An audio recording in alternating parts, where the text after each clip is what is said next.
Hi guys! So welcome back to me after ilang weeks and months, and then after nung sinanay ay na hatid na namin sa kanyang um, huling sa kanyang sa kanyang pahingahan. Ayan, hatid na namin siya. Ngayon ako ay nagbabalik dito sa aking bahay para ayusin ang mga gamit na galing sa Aklan at dinala ko na dito para dito ko na i-display. But as of now, so many dahon here. Ayan o. Tanan! Damo pala. Madamo ngayon dito, guys. Kailangan ko siyang damuhan. So, general cleaning outside the purple house is required. No? Pero bago yon, ito kasi. Oh, ako muna ay magsasaing kasi nagugutom na ako. Kasi it's 9:46. 10 o'clock na pala mga mami. Charis, hindi mga mami, mga beshi. Yan. So, yun ang daily routine ko. Papatugtog tayo para masaya dito sa Purple House, no? At habang tayo ay naglilinis, makikinig tayo ng worship song. Naalala ko tuloy si nanay sa mga worship song.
Ito po ang itsura ng kauna-unahang Hayati Deep Dive. Ang ating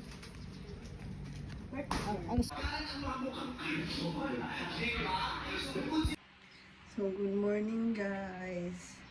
Tayo ngayon ay natulog dito sa Purple House. Yan. At kagabi ang lakas ng ulan. Gosh, tapos brown out pa dito. Kaya, ayun. Tayo ngayon ay mag-breakfast na. Oh my gosh.